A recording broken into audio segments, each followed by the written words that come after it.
A guy is at the supermarket when he notices a very attractive woman waving at him. He waves back and goes up to her.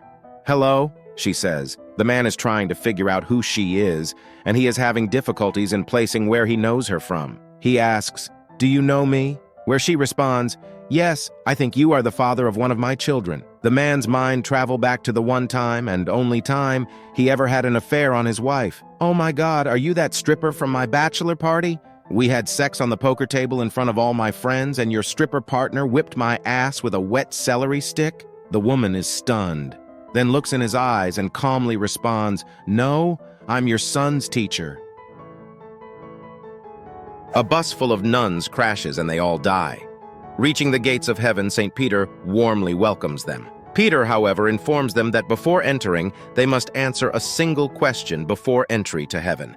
He tells them to form a single-file line, which they do. Peter asks the first nun in line, "Sister, have you ever come into contact with a penis?" The sister hesitates before admitting, "Well, there was this one time when I somewhat touched one with the tip of my pinky finger." Peter instructs her, "Very well, sister. Dip the tip of your pinky finger in the holy water and you may proceed." She complies. Turning to the second nun, Peter poses the same question. "Sister, have you ever touched a penis?" The nun replies, There was this one time when I held one for a moment." Peter responds, "All right, sister. Now simply wash your hands in the holy water and you may enter." She follows his instructions. Suddenly there is commotion in the line, with one nun attempting to cut ahead of another. Peter, observing the disturbance, questions the nun. "Sister Teresa, what is happening? There's no need to rush."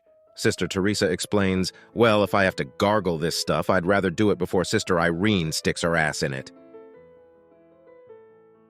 3 sailors found themselves stuck on an island inhabited by cannibals. The cannibals said to them, "Do as we say, and we won't kill you."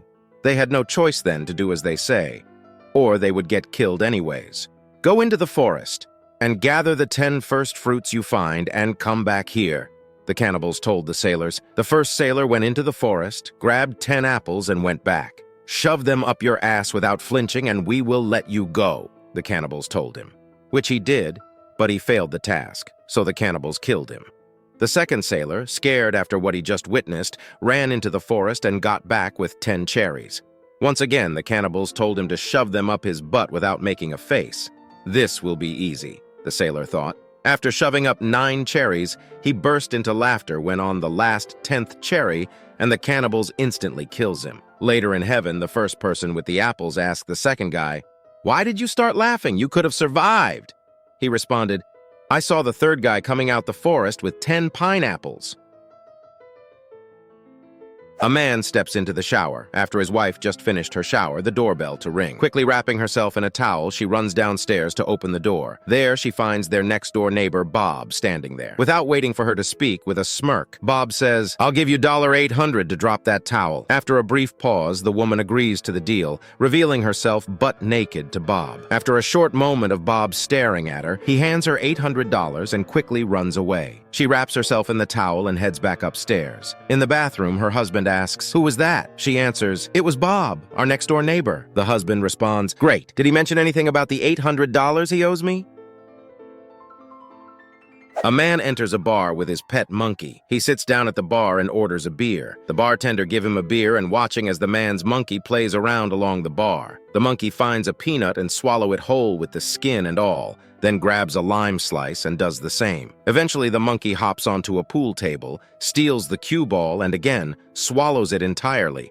Shocked, the bartender says, "Do you see what your monkey just did?" The man looks up from his beer, replies, "No, what did he do?" The bartender tells him. The man apologizes and covers the damages, then leaves the bar with his monkey. A month passes without the man going back to the bar, but he eventually returns with his monkey. While ordering a beer, the monkey climbs up on the bar, grabs a cherry, shoves it into his ass, pulls it out, and swallows it whole. The bartender, stunned, says, "Do you see what your monkey just did?" The man, looking up from his beer, responds casually, "No, what's he done now?" The bartender tells him what the monkey did, and the man calmly responds, "Oh, he does that now. After the cue ball incident, he ensures he can shit it out before swallowing." A farmer goes out and buys a new young rooster. As soon as he brings him home, the young rooster rushes out in the yard and screws all 200 of the farmer's hens. "Must say I'm impressed," the farmer said. At lunchtime, the young rooster again screws all of the 200 hens. The farmer is not impressed anymore. He is getting worried. Next morning, not only is the rooster screwing the hens again, but he is screwing the turkeys, ducks, and even the cows. Later that same day, the farmer looks out into the barnyard and finds the rooster stretched out, limp as a rag. His eyes closed, dead, and a bunch of vultures circling overhead in the sky. The farmer runs out, looks down at the young rooster's limp body and says, "You deserved it, you horny bastard!" The young rooster opens one eye, points up at the vultures with his wing, and says, "Shh, they are about to land."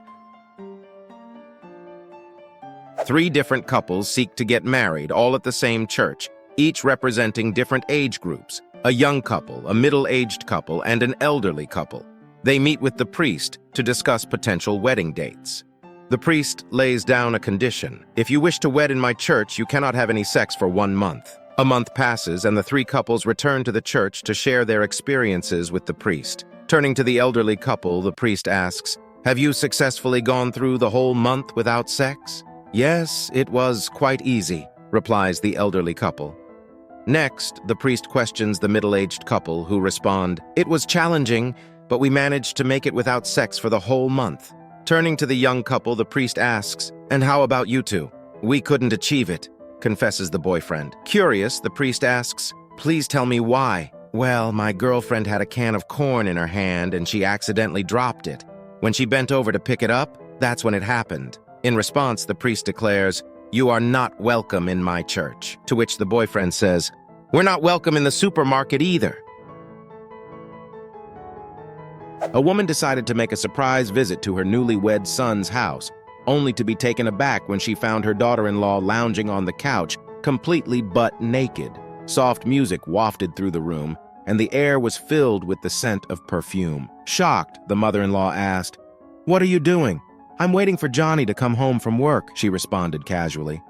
"But you're naked," the mother-in-law said. "Well, this is my love dress," explained the daughter-in-law. "Johnny loves me wearing this dress. It excites him every time he sees me in it, and he becomes romantic, ravishing me for hours. He just can't get enough." The mother-in-law left the house and upon returning home decided to try a similar approach. She undressed, showered, applied her best perfume, dimmed down the lights, played a romantic song, and laid down on the couch, eagerly awaiting her husband's return. When her husband finally walked in, he saw her posing naked on the couch and asked, "What are you doing?" "This is my love dress," she whispered sensually. "It could use some ironing," he said and walked right past her.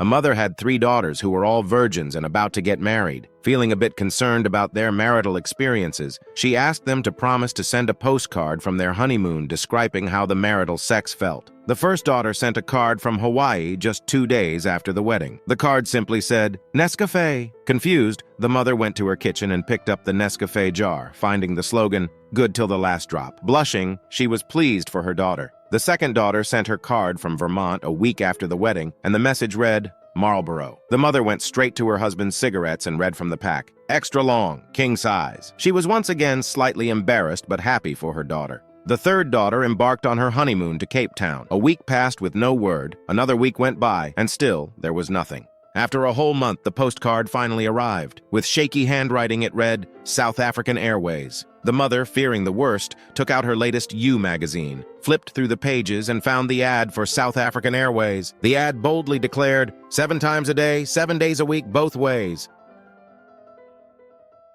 A man decides to try his luck in Las Vegas and ends up losing all his money.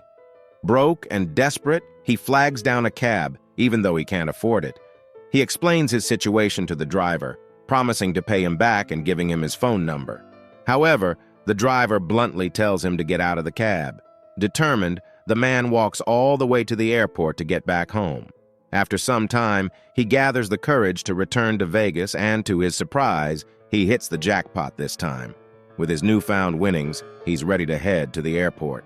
As he approaches the line of cabs, he spots the same driver who kicked him out previously. Eager for revenge, he decides to play a prank. He gets into the first cab and asks, "How much to the airport?" The driver responds, $15.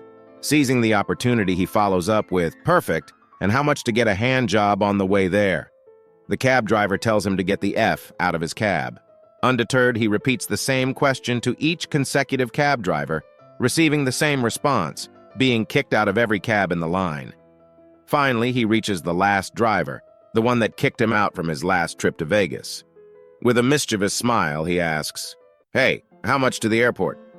The driver responds, $1.15.